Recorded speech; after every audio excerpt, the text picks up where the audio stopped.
día de hoy vamos a conversar acerca de qué tenemos que tener en consideración cuando contratamos personal extranjero o bien cuando mandamos a nuestro personal a cumplir con labores internacionales en el exterior. Para ello me acompaña Catherine Zamora, que es nuestra gerente del Departamento Laboral, y Neisy Salablanca, que es nuestra líder de la práctica de GMS, Global Mobility Services. Bienvenidas. Muchas gracias. Gracias, Cris. Hemos visto cómo ha incrementado la cantidad de profesionales que las multinacionales están arraigando a Costa Rica. Mucho tiene que ver con el crecimiento de las zonas francas, pero también hemos visto una mayor movilidad hacia nuestro país.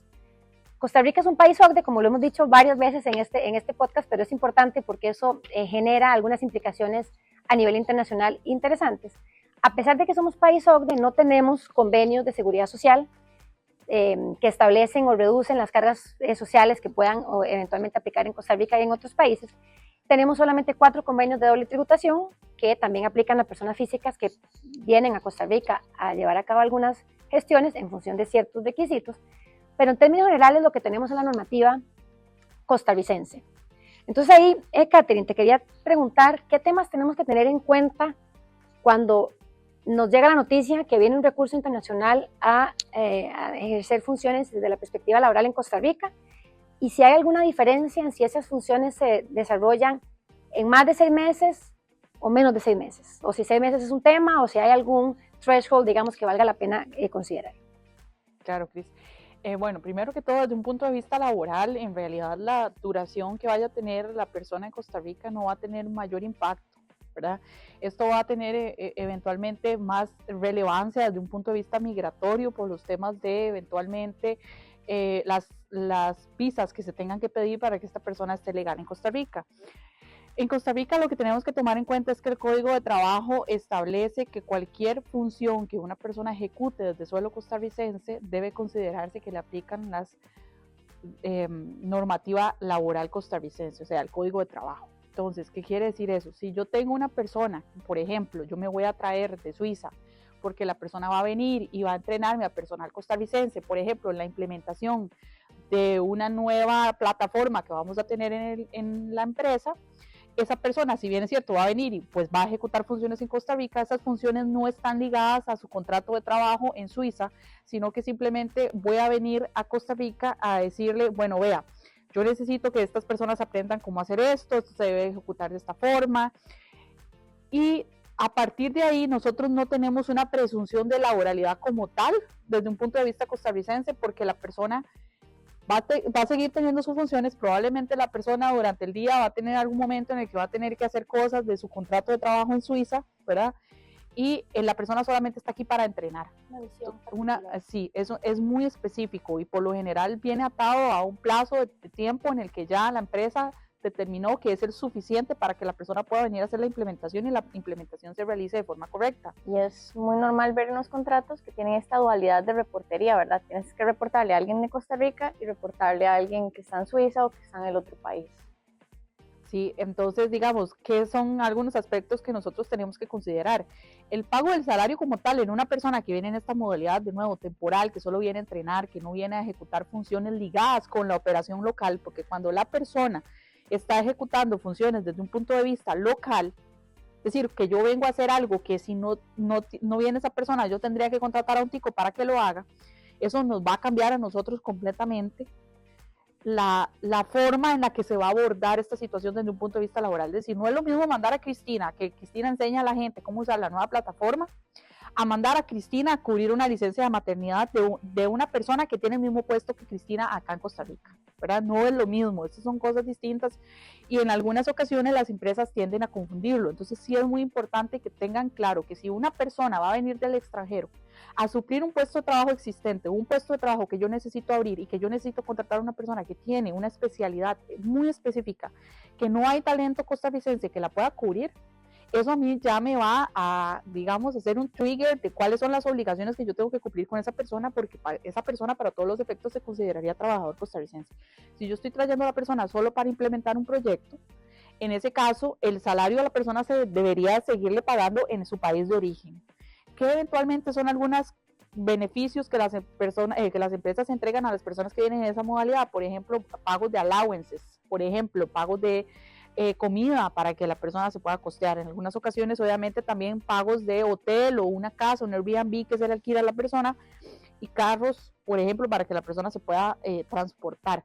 Porque para mí, desde un punto de vista de derecho laboral, eso no se debería considerar salario, porque la persona tiene su casa, sus obligaciones. O sea, Cristina se vino a Costa Rica a dar un training, pero si Cristina tuvo que seguir pagando el colegio de los hijos, tuvo que seguir pagando su alquiler, tuvo que pagar su carro, tuvo que seguir pagando toda su vida en su país de origen.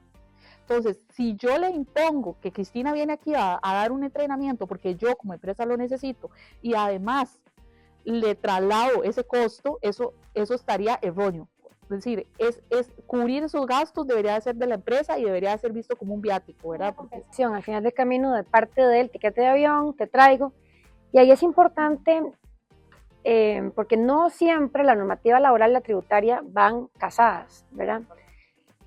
Y a veces esas personas, aunque no están, bueno, no sé, más bien te hago la pregunta, depende de la visa, tiene que estar en planilla o no, ¿verdad? Entonces también ahí hay que analizar otros puntos que podrían tergiversar de cierta manera o dar un tinte de salarial, algo que tal vez no lo tiene y es simplemente por un tema de cumplimiento de un requisito.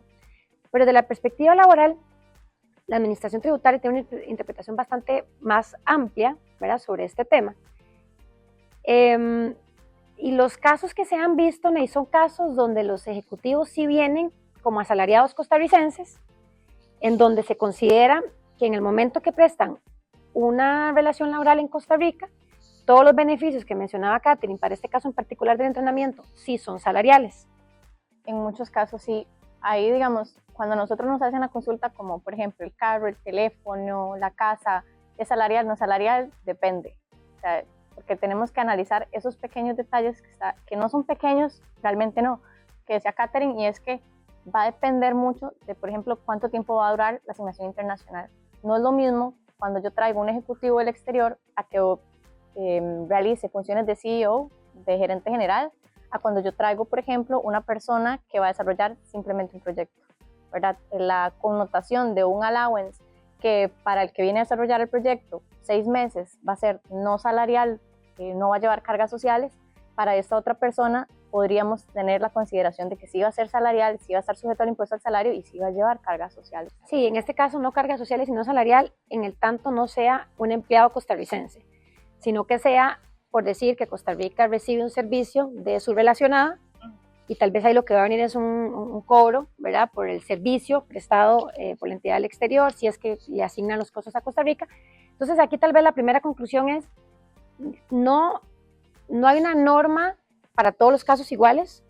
Es muy importante, bueno, en Costa Rica aplica la realidad, ¿verdad?, económica, tanto para materia laboral como para materia tributaria. Entonces revisar muy bien cuáles son esas condiciones por las cuales el Ejecutivo viene, de dónde viene el Ejecutivo, si viene en materia de una relación de dependencia o no. Asumamos que sí, asumamos de aquí en adelante que venimos a 3 años a un puesto salarial en Costa Rica. Ahí tal vez hay preguntarte, en Costa Rica los patronos son los únicos, porque es una pregunta que nos hacen muchísimo en las oficinas, ¿verdad?, de GMS, de KPMG, si hay una obligación de que el empleado tenga que presentar una declaración, o cómo es la práctica en Costa Rica. Vamos a ver, la práctica en Costa Rica en general es, vamos a ver, determinar primero si va a ser una contratación local o si, por ejemplo, vamos a estar en un secondment. Pero en cualquiera de los dos casos, para que el empleado pueda tener debido cumplimiento en Costa Rica, por la forma en que nuestro sistema está actualmente estructurado, va a ser necesario la implementación de un shadow payroll o de una planilla espejo.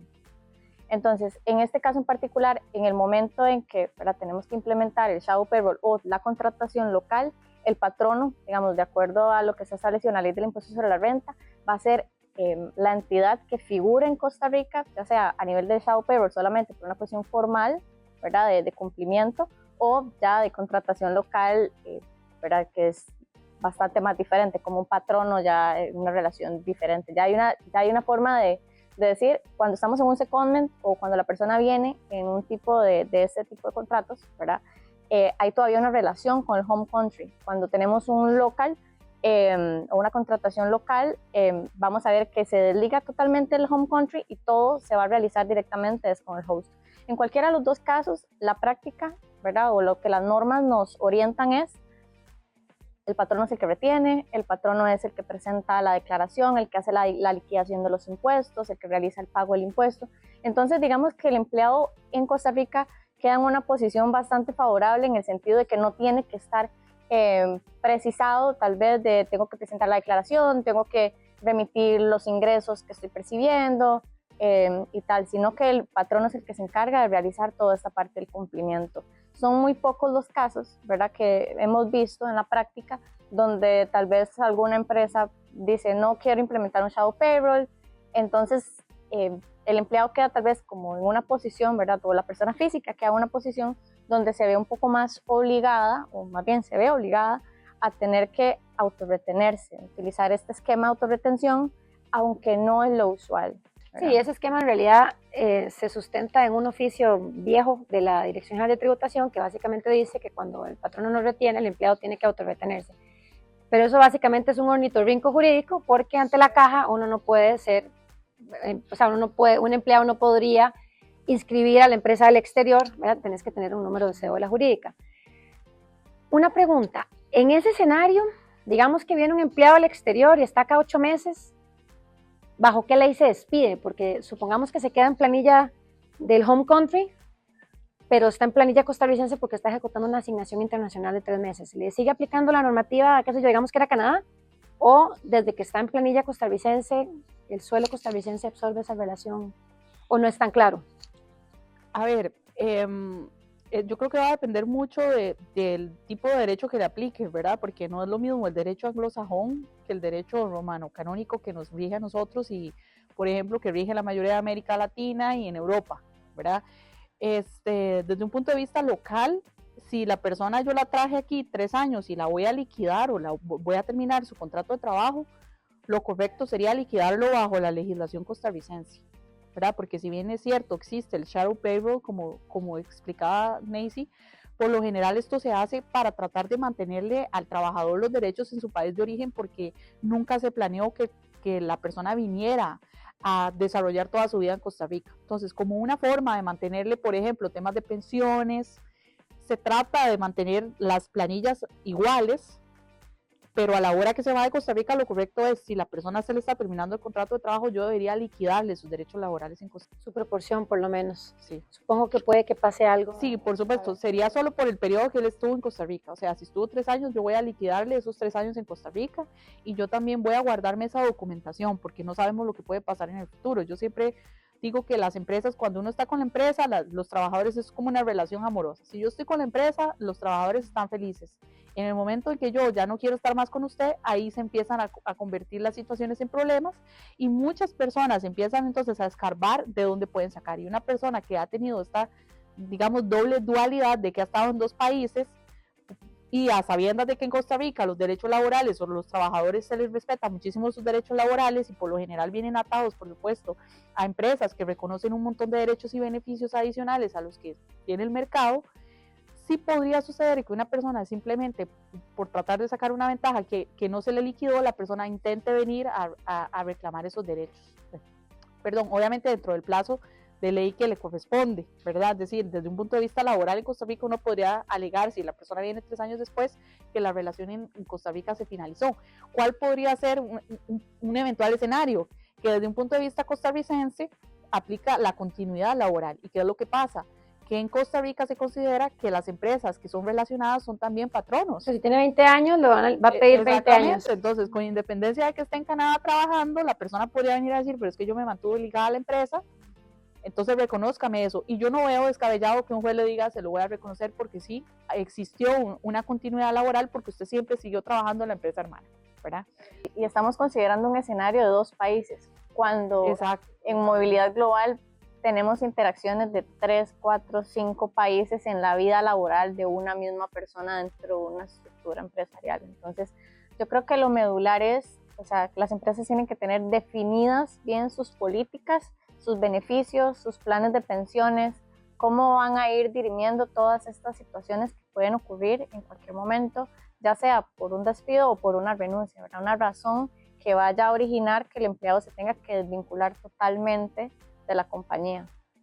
Sí, en definitiva Costa Rica no tiene leyes especiales. Por ejemplo, fiscalmente muchos países tienen normativa que cuando un empleado trabaja un tiempo en un país y le pagan un bono sobre una parte, el país, ¿verdad?, donde trabajó parte de ese tiempo, tiene derecho a cobrar sobre eso.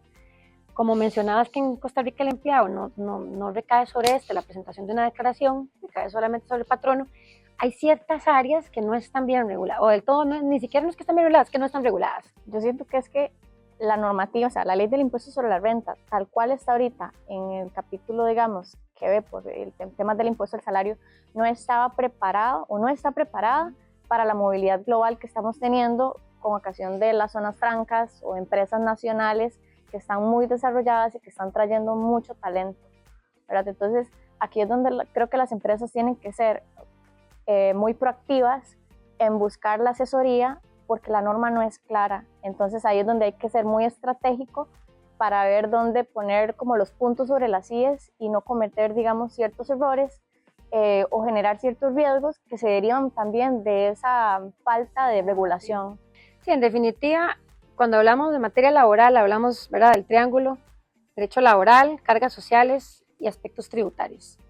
Siempre es importante que la revisión que se haga sobre un tema tenga en consideración el enfoque fiscal, el enfoque laboral y el enfoque de seguridad social, porque las normas no necesariamente convergen en todos los casos y se puede exponer a riesgos, contingencias. Bueno, con esto cerramos nuestro podcast del día de hoy. Muy interesante, muchas preguntas, muchos temas todavía por resolver. Hay poca jurisprudencia sobre estos temas porque típicamente son puestos muy altos que se resuelven en instancias más conciliadoras. Entonces no hay tanta jurisprudencia que podamos analizar, pero los mantendremos informados de jurisprudencia o oficios que puedan salir sobre la materia y que sean de interés. Creo que para concluir, ¿verdad? A los que nos están escuchando y están hoy compartiendo con nosotros, es que cuando tenemos una necesidad de traer una persona del exterior, creo que las empresas o los encargados de los departamentos de recursos humanos típicamente, creo que tienen que definir primero qué necesita la empresa, por cuánto tiempo lo necesita, cuál es el puesto, cuál es la función que va a desarrollar, cuáles son los beneficios, negociar esos beneficios. Digamos, el empleado necesita saber, ¿verdad?, como dicen, cuentas claras y el chocolate espeso, esta persona física necesita saber en qué condiciones va a venir, si es más favorable estar en Costa Rica, cuáles van a ser las protecciones fiscales que me van a dar, si me van a ecualizar, no me van a ecualizar, y muchos conceptos y muchas cosas que hay que explorar en las asignaciones internacionales. Muchísimas gracias a las dos y nos vemos en la siguiente edición.